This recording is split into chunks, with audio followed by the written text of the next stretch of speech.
আসসালামু আলাইকুম everyone, welcome back to my Ramadan blog.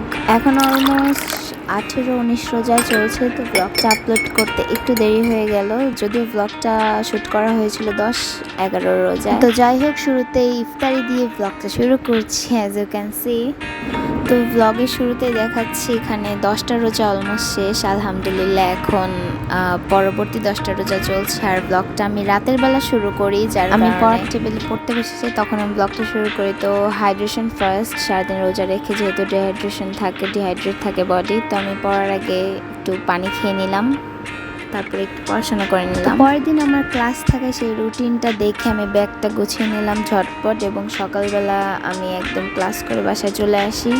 তো এখন তোমাদের সাথে শেয়ার করছি আমার ইফতার মেকিং ভিডিও। ফার্স্টেই অ্যাজ ইউজুয়াল শরবত বানানো দিয়ে শুরু করেছি।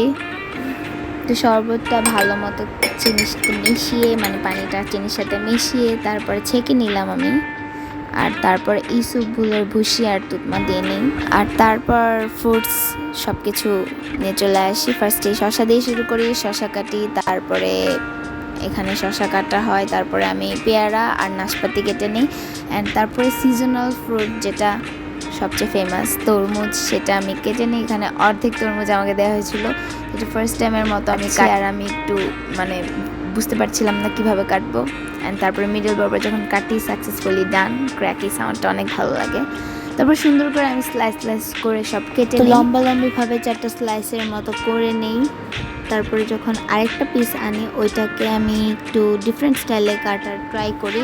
ফার্স্টে স্কোয়ার করে কাটা ট্রাই করি, তারপরে হচ্ছে এই যে টিকটক স্টাইলে কাটি।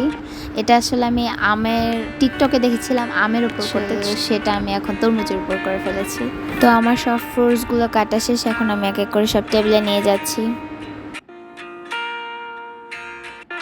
তো সন্ধ্যার সময় আসল ভাজা পোড়ার জিনিসপত্র সব আসে, আসলে এগুলো বাসায় বানানো হয়নি, বাহির থেকে আনা হয়েছিল।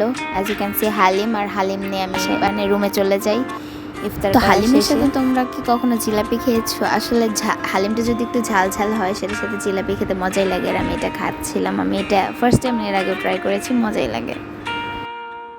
তো এটা হচ্ছে পরের দিনের একটা ক্লিপ। দুপুর টাইমে আম্মু মিষ্টি টাইপের কিছু এনেছিল, আর সেটা আমি এখন আনবক্সিং করে তোমাদের দেখাচ্ছি। ফার্স্টে একটা কিউট দইয়ের এরকম কিউট বোলের মতো ছিল, যেটার কিউটনেসে আমি ফিদা হয়ে যাচ্ছিলাম, খাবো আর কি, এত কিউট। তারপরে ছানা এনেছিল, যেটা বাসার অর্ধেক মানুষ খেয়ে ফেলেছে। তো এখানে ট্যাংয়ের ভিডিও দেখতে পাচ্ছ, এটা আসলে 2-3 দিনের ক্লিপ মিশানো একটা ভিডিও, এর জন্য এরকম। অ্যান্ড এখানে দেখতে পাচ্ছ কাচি বিরিয়ানির সাথে বোরহানি, যেটা আমি খাবো না, আমি একদম বিরিয়ানি নিয়ে রুমে চলে গেলাম, আর এটা আমি এখন আনবক্সিং করে খেয়ে ফেলবো। অ্যান্ড এটা স্কোয়ার শেপে ছিল, যেটা আমি চামচ দিয়ে স্ম্যাশ করে নিলাম, সুন্দর করে হাত দিয়ে করলে পড়েছে। মূলত সারের সময় আমি এত বেশি খেতে পারি না, তাই সন্ধ্যার পরে ভালো মতো খেয়ে নেই। তো এই তো আজকের আমাদের ব্লগ এই পর্যন্তই, তোমাদের দেখা হবে আমার নেক্সট ব্লগে। টিল দেন, আল্লাহ হাফেজ।